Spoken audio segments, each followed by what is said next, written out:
This is Women Road Warriors with Shelley Johnson and Kathy Tuccaro.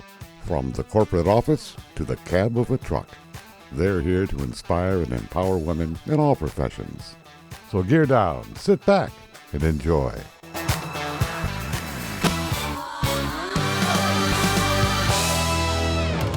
Welcome to Women Road Warriors. We're an award-winning show that works to inspire and empower women in every profession.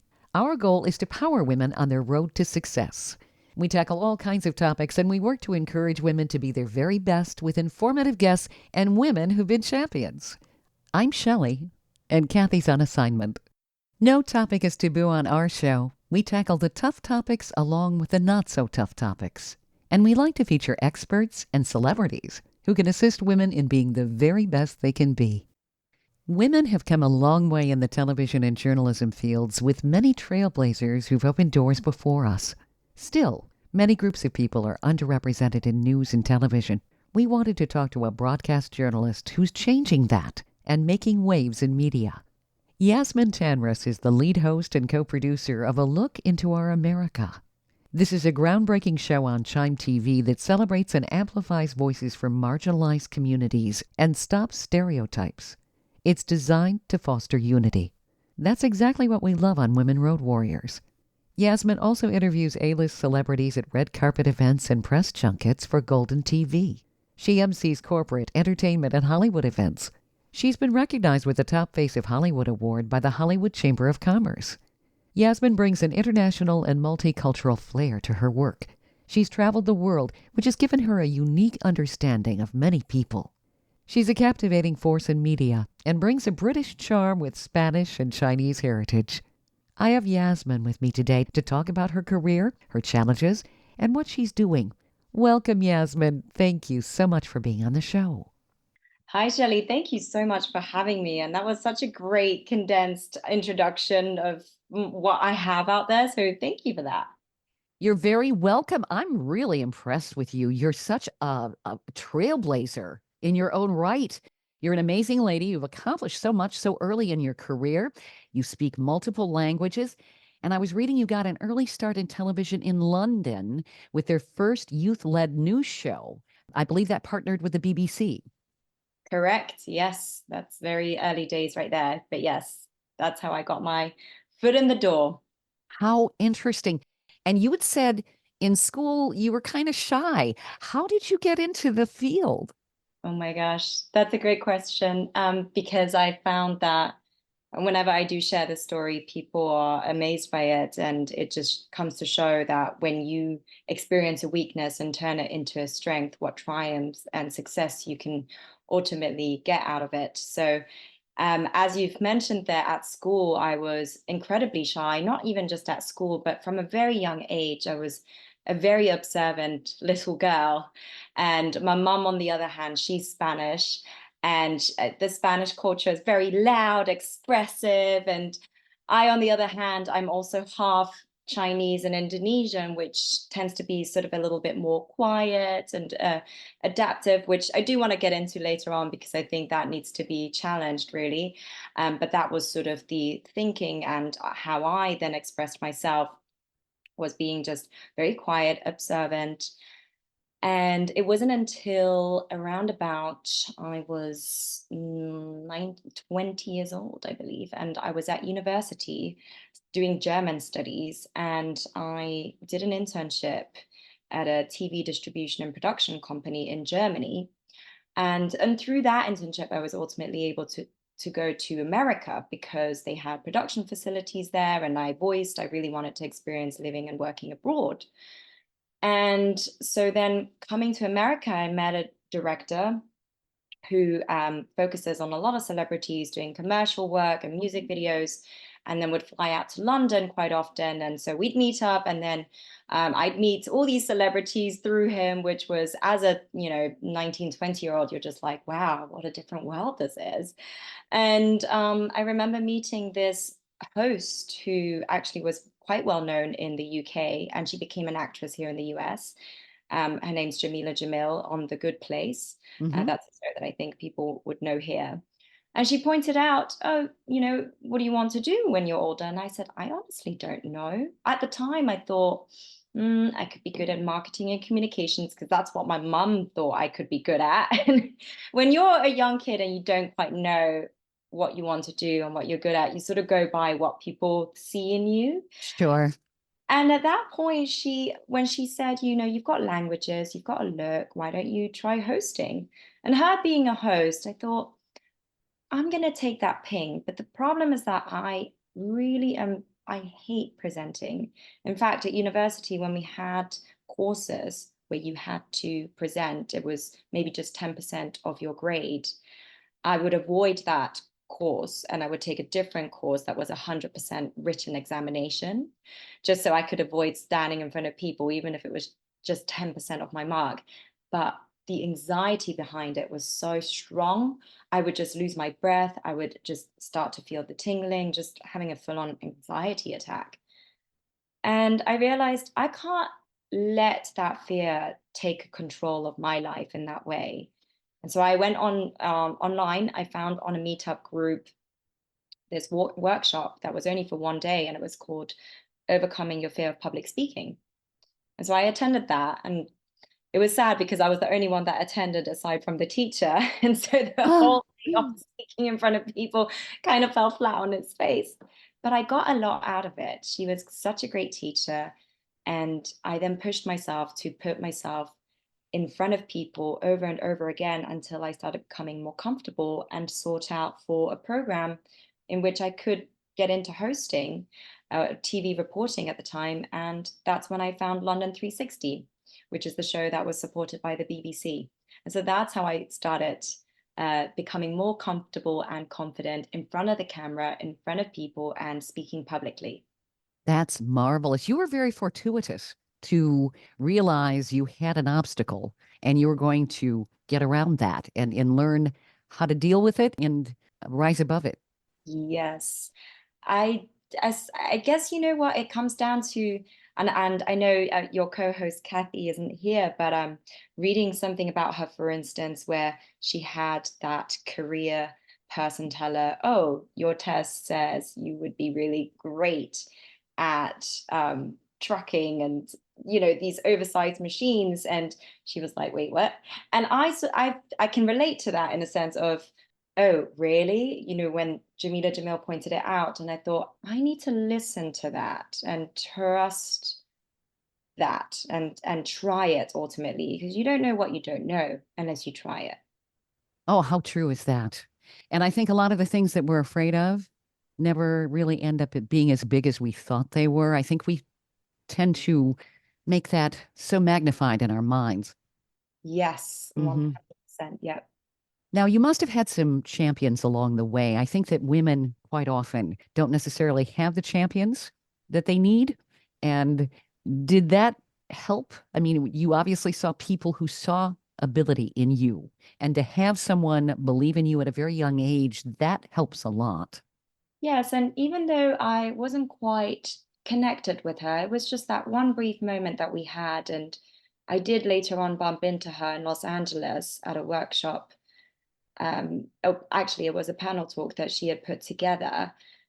And I did actually go up to her and sort of remind her, oh, do you remember me? And but even just that brief encounter created such a shift within myself. And speaking of following champions, then, I obviously met more people along the way within the industry. And there were a couple of people that, really sort of helped shape me a little bit more emotionally speaking, I would say, rather than I can't say that I've had a mentor consistently throughout within this industry. I did seek mentors and coaches so that I could get my foot in the door here in Los Angeles, for instance. And then as a result from that, I was able to get myself into various networks within entertainment and local news. But certainly, I would say the few people within the beginning that helped me, emotionally speaking, to get to know myself more, because I think coming into a space like London's a big city and very competitive. Los Angeles is majorly competitive, and it was such a different environment. I had to really I had to get to learn about myself, first of all, so that I could dictate my own narrative and not let the environment dictate who I am. I like that. It can be pretty daunting. I've personally been on a lot of auditions and sometimes walked away thinking, why do I do this to myself? It's not easy. You have to be on top of your game all the time. And it's so easy to lose yourself. But it sounds like you really have a good handle on that. And you're also bringing a perspective to journalism that other people aren't. Oh, I appreciate you for saying that. And I love that you shared that with the audition situation, because that is so true. I mean, there's things that we do within this industry, and we're like, why? And there's some of the nerves that come along with it, and the Mm. preparation that goes into it. And to your point earlier on, the mindset that we have and the fears that can come up with that as well, and that we make something much bigger within our minds than it actually is. And every time you tackle one of these things, like entering an audition room and walking out of it, and whether you get it or not, you sort of come to realize, well, that's the space I'm in. I am meant to be here. I made the most of it. And now I'll see what happens, but I just need to keep on going, and doing the best I can do. I totally agree with that. It's something that you just have to persevere. Yes, 100%. Always.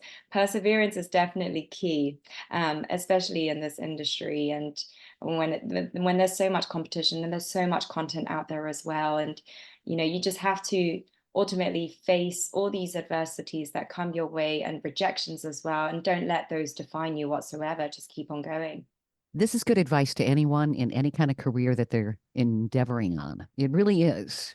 It's so very, very important to have that ability to persevere, to know and believe in yourself. And, that's something not everyone can do. That's why listening to somebody like you, who's coming from a different perspective, maybe a different career, a different line of work, these are the same challenges everybody has. Ultimately, yes. I mean, that's what makes us all human in the end of the day, no matter what we look like, or no matter what industry we're in. The reactions or the emotions that come up, we all experience them. And then it's just a matter of recognizing those, and then finding a way how to best move beyond those, and create what you want to, or be what you want to, or be in the space that you want to be in. Stay tuned for more of Women Road Warriors coming up. Dean Michael, the tax doctor here. I have one question for you. Do you want to stop worrying about the IRS? If the answer is yes, then look no further. I've been around for years. I've helped countless people across the country, and my success rate speaks for itself. So now you know where to find good, honest help with your tax problems. What are you waiting for? If you owe more than $10,000 to the IRS or haven't filed in years, call me now at 888-557-4020 or go to mytaxhelpmd.com for a free consultation and get your life back. Industry movement Trucking Moves America Forward is telling the story of the industry. Our safety champions, the women of trucking, independent contractors, the next generation of truckers, and more. Help us promote the best of our industry. Share your story and what you love about trucking. Share images of a moment you're proud of. And join us on social media. Learn more at truckingmovesamerica.com.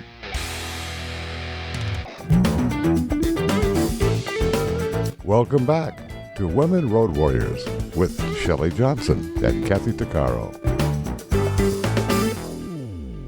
If you're enjoying this informative episode of Women Road Warriors, I wanted to mention Kathy and I explore all kinds of topics that will power you on the road to success.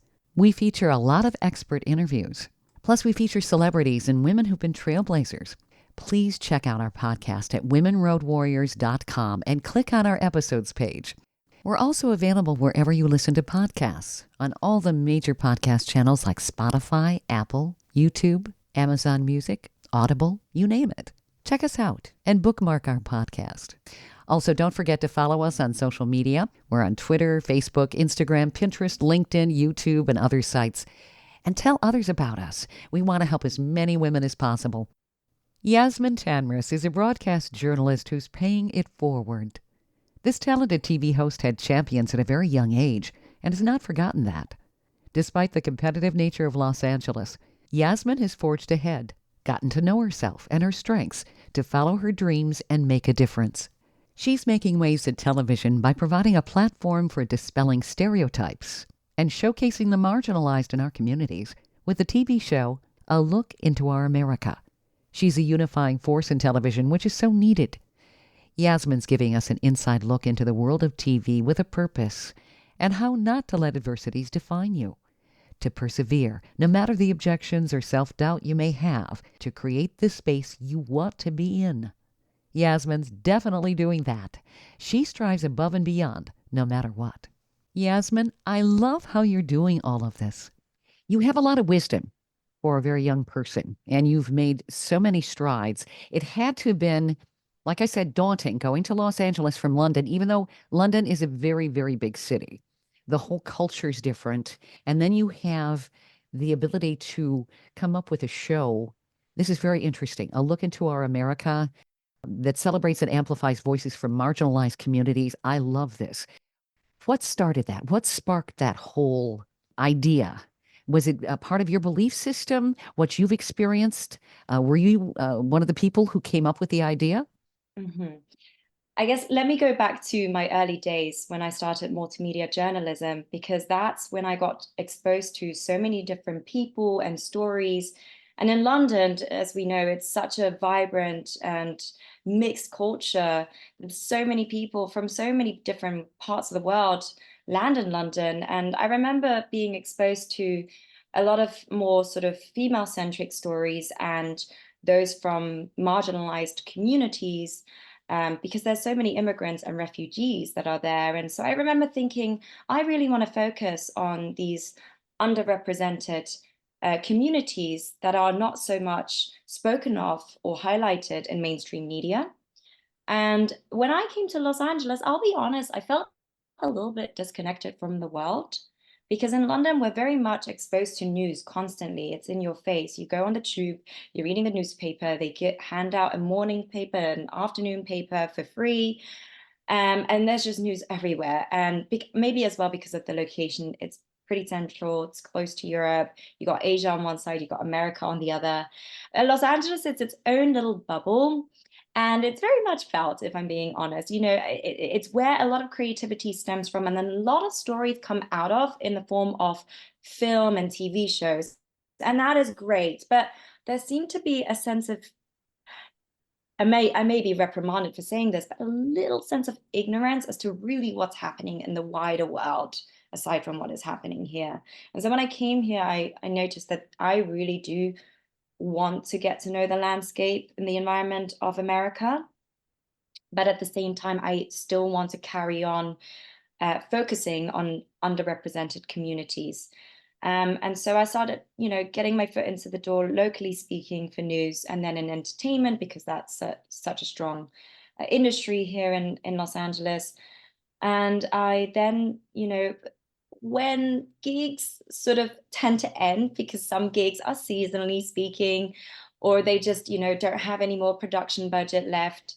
I somehow then fell into a nonprofit show that was broadcast on Spectrum, and it was very much focused on public affairs and lifestyle and entertainment.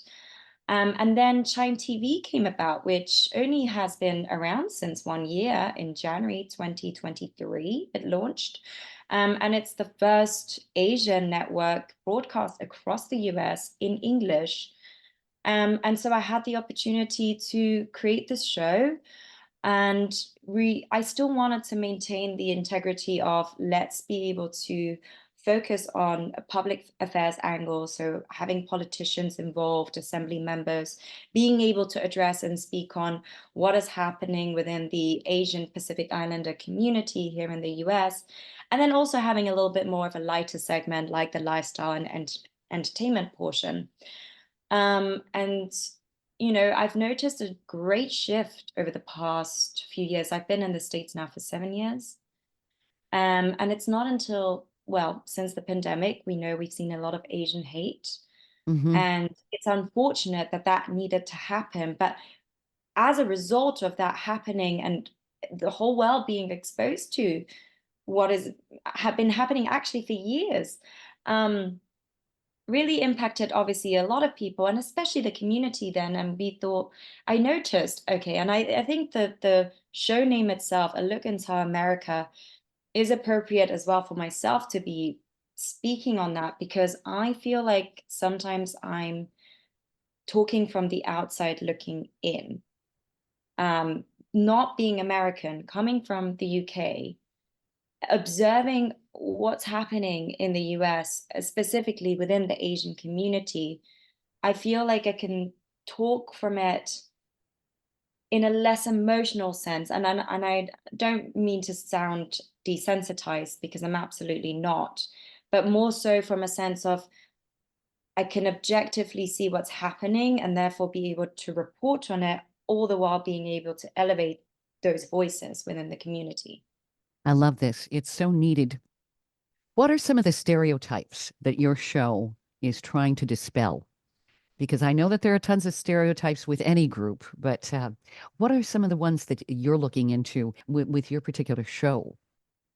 So we always try to find different personalities with different backgrounds. And so, as I mentioned, we've had politicians, or we'll have people within the medical field, entrepreneurs and celebrities. And what I found across the board is that each of them wish to dispel that the Asians are not your typical, like, we need to become just doctors or lawyers, and we're all highly intellectual, because they've always been deemed to see as, okay, this is the group of people that, oh, they keep their heads down, they get on with it, they're fine.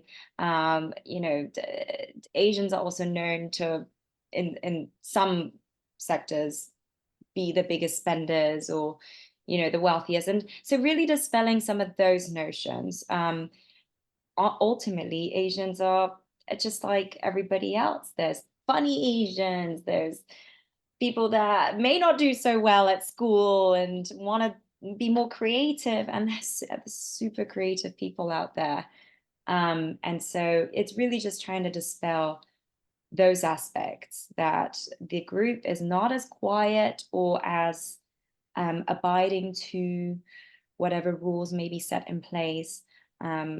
We're all ultimately human and the Mm-hmm. same, which our basic needs are absolutely just important. And everybody wishes to express themselves, individually speaking, in different ways. You're making a major mark, and this is good. You're educating people, and it's so necessary. Human beings have a tendency. I don't know. It's I guess the way our brains are structured. We have to compartmentalize, or we have to pigeonhole. We have to classify. Things we don't understand, we stereotype. It's so wrong. I've heard some of the same things. Oh, Asians are better at math. This, that. I've heard Asians are better at gambling.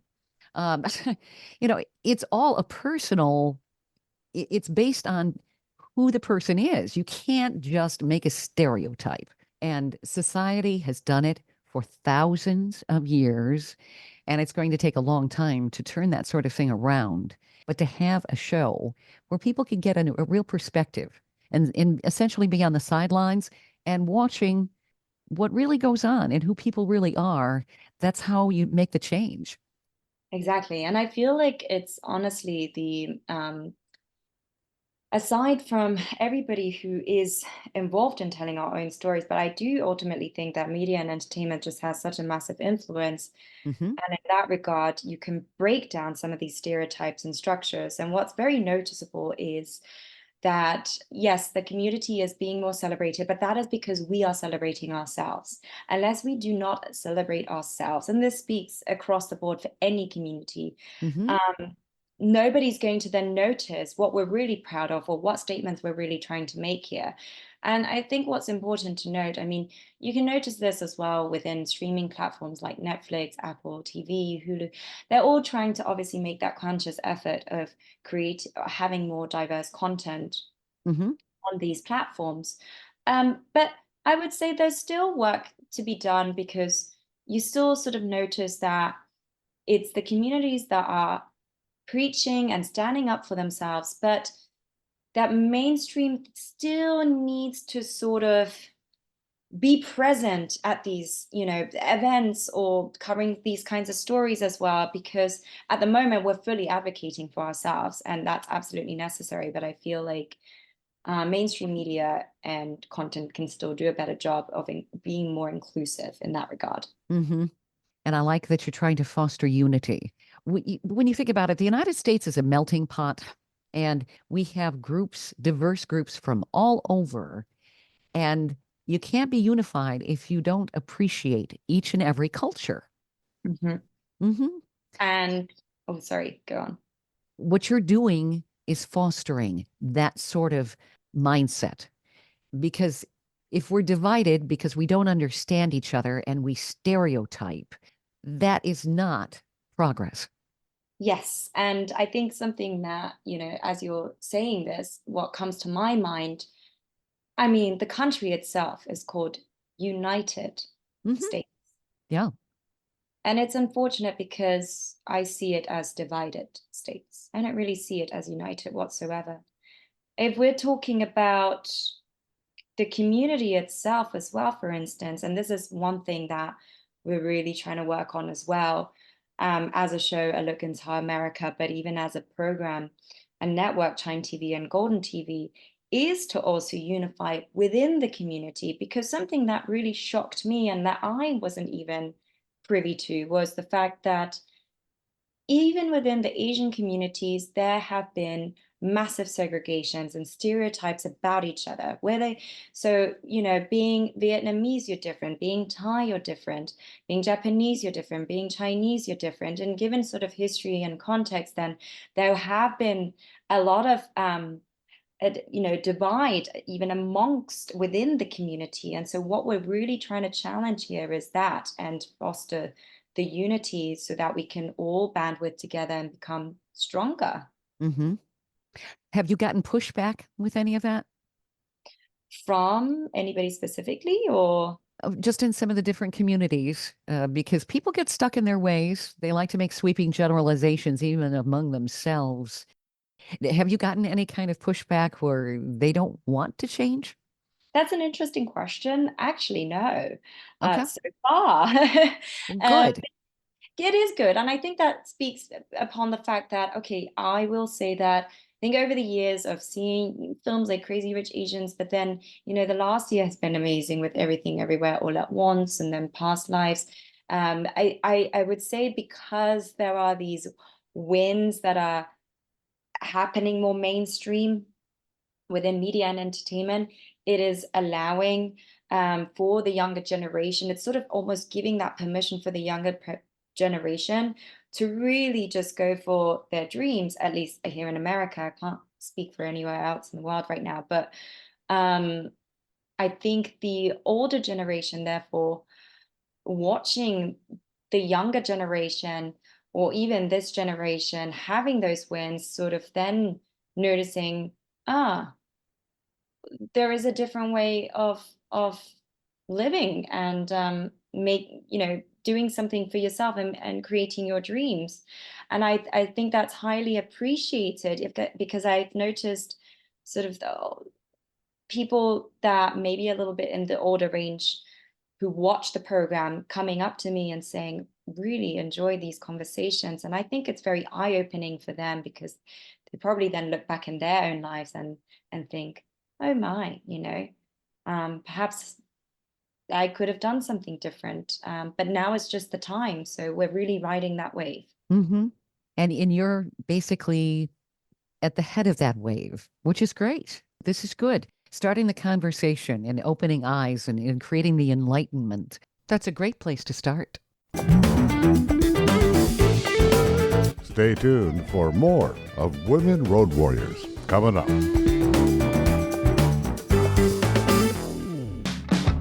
Trucking Moves America Forward, or TMAF, is building a positive image of trucking by telling the story of the hardworking drivers and industry professionals who support the industry. And you can be a part of it. Learn more about TMAF and how you can join and be a part of the industry movement working to build a strong image of trucking by visiting TMAF's website at truckingmovesamerica.com. You can also follow us on Facebook, Twitter, Instagram, and our latest channel, TikTok. Welcome back to Women Road Warriors with Shelley Johnson and Kathy Tuccaro. Yasmine Tanres remembers feeling there weren't a lot of female-centric stories or those of marginalized communities in the news when she first started out in London. Being of Chinese and Spanish descent, this popular TV host wanted to showcase these underrepresented people in her news in Los Angeles. She wanted to tell the stories, to dispel stereotypes, and educate the public. She got involved in the first Asian network, Chime TV, and had the opportunity to create a show called A Look into America. It focuses on public affairs and addresses and talks about what's happening in the Asian community, along with a lifestyle and entertainment segment. Yasmine feels she's been able to elevate the marginalized voices with her work. Her show tries to find different personalities with different backgrounds. What she's found is each of these people wish to dispel the stereotypes or labels the public's put on them as a group. She's able to convey the message that Asians are just like anybody else. She's casting a light on people as individuals. What she's doing is so important. Yasmine, where do people find the program and where do people find Chime TV? So you can watch Chime TV on Spectrum. It's channel 147. Well, that's in New York and Los Angeles. I think you'd have to look on the local channel guide, depending on where you're at. And otherwise, LA and New York, it's channel 147. You can also watch online, so Golden TV. It is also a fast channel. So I would head on over to getgoldentv.com. And then Chime TV, you can also look that up online if you want to see more information on that. Wonderful.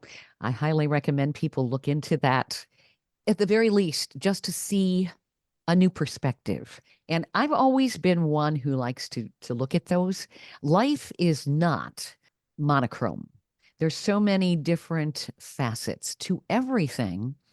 And unless you open yourself up to that, you aren't going to see it.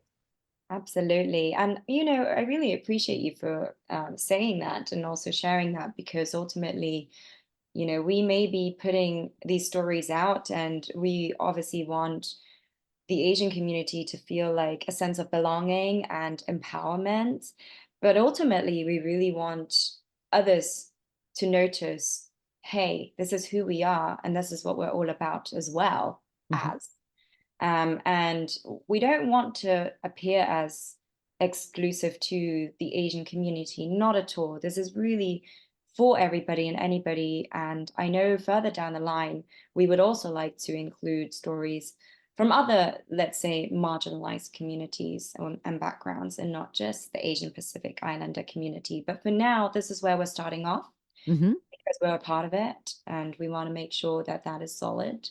And then we want to start including those other stories that also deserve more recognition and representation. I love that. You really have always had this kind of philosophy. I like this. You give back. I see you've done nonprofit work. You were an orphanage assistant in Africa, and in India, you supported the local Tibetan refugee community. Now, that's super, super cool. Could you tell us a little bit about that? Yeah, so those experiences are very close to my heart. I was in my young 20s when I did those. And, I did that because I felt it was very important to see firsthand what is happening in these parts of the world. In the UK, you see often advertisements on Africa and children in need and suffering. And we, of course, experience this worldwide, excuse me, by watching this in the news, what happens in the world. And being, as you know, Shelley, being in entertainment and journalism, you get exposed to stories, but you also know in the way in which these stories can be broadcast, it can be selective due to timing constraints. And therefore, you don't quite get an overall picture sometimes. unless it's a longer form. But even that, you know, it's all very selectively put together and then put out. So I felt it was very important to go into Africa, to go to India. I'd also been to India when I was really, really young. We lived there for a period of time. And so I wanted to experience it again in my adult life. And so, first up, Africa was a place of curiosity, just really learning, hey, what is the African culture like? And what is the life like? And so I was living with a host family and really in the nitty-gritty of it in Douala, Cameroon. And also I am an only child. I don't feel like I'm really good with children. So I felt, let me be an orphanage assistant so I can learn how to be with kids as well. So Good it's just idea. That's a good idea. a double whammy there, right? Like I needed to learn how to become a better mom, human, about the African culture. It was French speaking, so I'll sort of practice my French. I learned so much there, and just sort of the sad side of, you know, the life over there, and the way in which people exist there, and how things are, and how they have to survive. Um, and then also India was a very interesting experience because it was up in the north where the Tibetan refugees are based, and therefore also the Dalai Lama and the Nepalese community is there, and the Indian community. So different communities in one place. And I lived with an Indian host family. I learned how to cook Indian food, and you know, being there for the refugees, and seeing how they just really wanted to live a normal life. In both aspects, everybody just wanted to be seen, be heard, and be loved. All of these experiences brought you a perspective and wisdom that I don't think a lot of people have throughout their entire life. This is really, I think, has enriched you. And it sounds like it really expanded upon your compassion, because that, I think that that's seriously lacking in a lot of society, empathy and compassion. And you could understand different people in different parts of the world, which understanding is something that we seem to lack too. I love how you're bringing all of this to the media. I appreciate that. I suppose, you know, it comes also, I have to be very grateful for my parents for that upbringing, because my mom and dad took me around to many different parts of the world from a very young age. And so I was exposed to many different cultures and countries at a very young age, up until the age of 6. Then from the age of 6, I was in the UK. And I'm very grateful for that, because I know a lot of parents have questioned me and thought, oh, but do you really remember any of these places? And I really remember so much because my senses were so heightened. And it obviously led me to understanding we're all human. Like it just didn't, I couldn't fathom that we looked different in Mm, any way. It's just something that didn't cross my mind. It's not until you get into establishments like schools and you start to learn about societal construct that you then start to begin to realize, wait a minute, where's my sense of belonging and my part of the world, where like you start to then build these walls right. within in your mind, and that to me was just looking back and reflecting now as well, even just one of those things of you can't let, how do I say this, you can't let other people's opinions influence your experiences and mindsets. And to forge a deeper understanding, you have to go beyond your comfort level and zones, right? Your environment, to forge greater understanding. What was really shocking to me was when I came to the States and knew that only about like 60 or 70% of people didn't even have a passport. And that to me just said a lot about the mentality and the lack of understanding. Yeah. It's amazing how many people still in the United States may not even have left their own state. And I understand that there may not be the chance for that. Hmm. I don't want to be ignorant to, you know, some of the challenges for people that are in these situations that cannot go beyond where they are. But ultimately, we are living in an environment, and I can only speak for the United States because I know in South America, as an example, not everybody has access to the internet or television. And here you do have that chance. So even if you are not going beyond your borders, you can look into, hey, what's going on in the world? I mean, look, Women Road Warriors as a podcast exists. It's been ranked as one of the top podcasts for women in the world. You teach a lot for women, and that's how you can learn ultimately. That's how I felt. If I wasn't able to travel, I would tune into something or I would read something, and that's how you can also form a better understanding. I totally agree. And thank you for that wonderful compliment. We are trying to educate as many women as possible with all kinds of new perspectives. And I've always been that type of person. I wanted to learn everything. I was a sponge as a child, trying to soaking up everything I could. And I was also resistant to being put in a niche, if you will. I remember in high school, there was a popular group I was sitting with in the cafeteria eating lunch. And they said to me, they said, "We saw you talking to those people over there. Well, we don't talk to them. If you want to be in our group, you can't talk to them." And I looked at them and I thought, then I don't want to be around you people either. And I grabbed my tray and I promptly went and sat with those people. That's very strong and bold of you. Yeah, for a teenager, yeah, that is kind of uncharted territory. And of course, I was forever ousted from that group, but I didn't care, you know?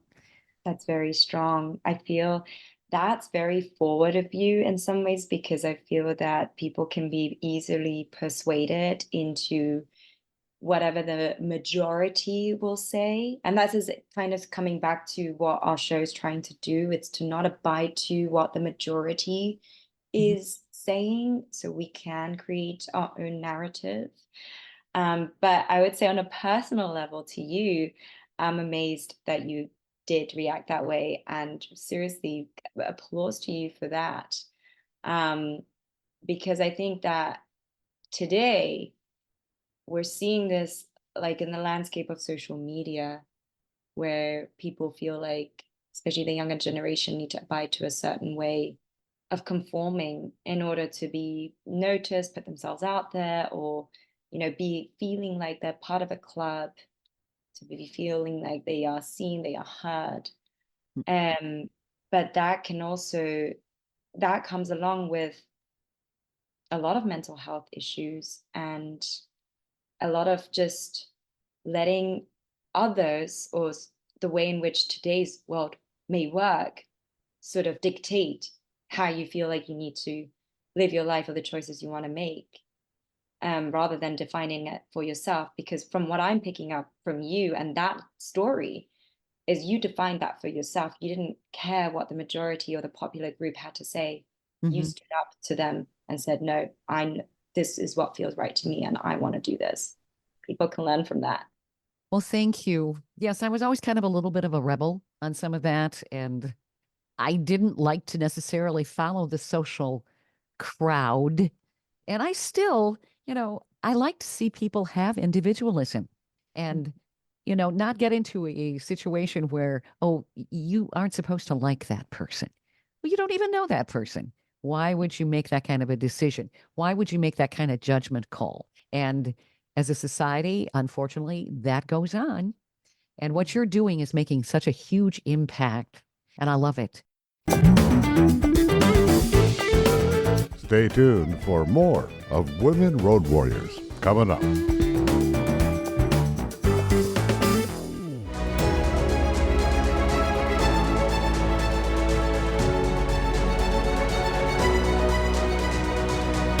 Kathy DeCaro is nothing short of amazing. She not only drives the world's biggest truck as a heavy equipment operator in northern Alberta, Canada. She's an international motivational speaker and the author of Dream Big, an autobiography about overcoming a lifetime of trauma and abuse that led to dreams of success. Kathy inspires people the world over to change their lives and improve their self-worth. Her book will change your life. She's passionate about personal growth and believes anyone can change their circumstances and overcome their obstacles if they believe in themselves. Her life will amaze you and seriously inspire you. Be sure to order a copy of her book, Dream Big, on Amazon.com.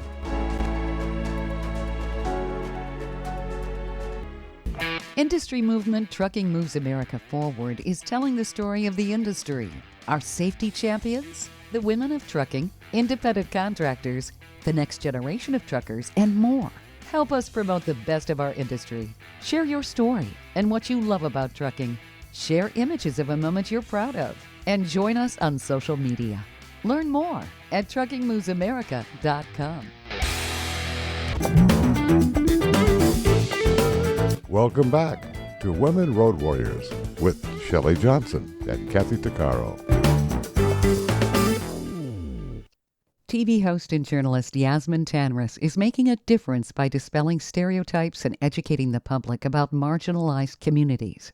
She began her mission with the Asian communities on the show she created and co-produces called A Look into America, and she wants to showcase more communities down the road with her news and stories.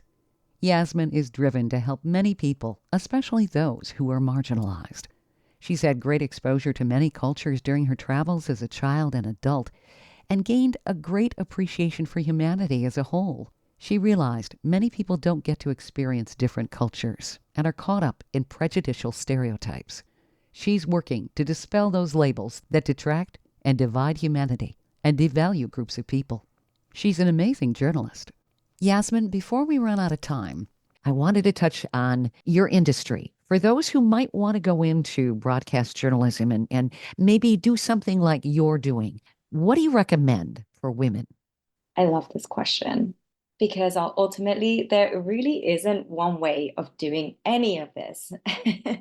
And I'm sure you know this, Shelley. You've come across all these stories and women sharing their personal experience. And if I were to give advice, I would definitely say that no matter what you're trying to get into, seek out the person that may be able to help you into that. So, for instance, I myself getting into the industry in Los Angeles from knowing absolutely nobody and not having any friends or family here at the time, I went on Yelp.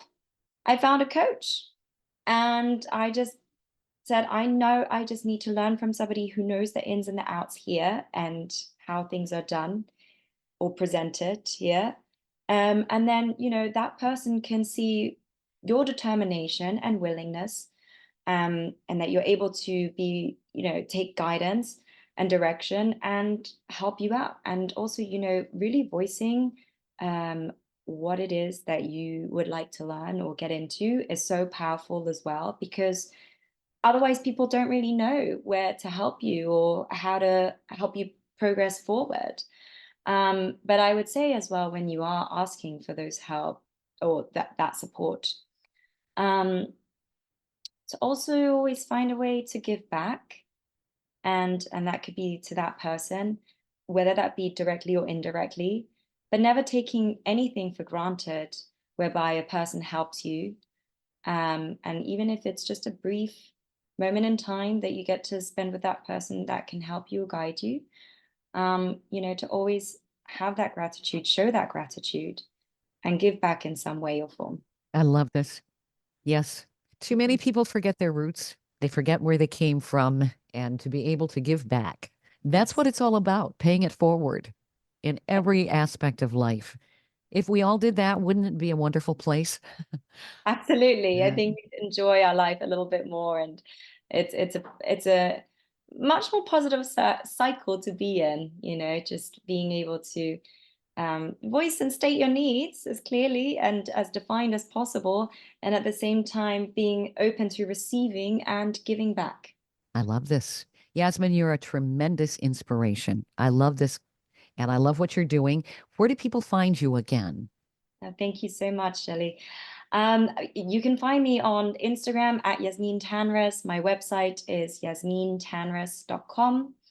And that's really mainly where you can find me online, aside from, of course, on Chime TV and Golden TV and the show A Look into America. Excellent. This has been a pleasure. Thank you for being on the show. Thank you so much, Shelley. I really appreciate what you and Kathy are doing, and just really providing women a space and a voice, and ensuring that no matter what the background, every woman out there can see an opportunity and seize it and really feel empowered to do so. Thank you. That's a wonderful compliment. It's been an honor having you on the show. We hope you've enjoyed this latest episode. And if you want to hear more episodes of Women Road Warriors or learn more about our show, be sure to check out womenroadwarriors.com. And please follow us on social media. And don't forget to subscribe to our podcast. On our website, we also have a selection of podcasts just for women. There are a series of podcasts from different podcasters. So if you're in the mood for women's podcasts, just click the Power Network tab on womenroadwarriors.com. You'll have a variety of shows to listen to anytime you want to. Podcasts made for women. Women Road Warriors is on all the major podcast channels like Apple, Spotify, Amazon, Audible, YouTube, and others. So check us out, and please follow us wherever you listen to podcasts. Thanks for listening. You've been listening to Women Road Warriors with Shelley Johnson and Kathy Tuccaro.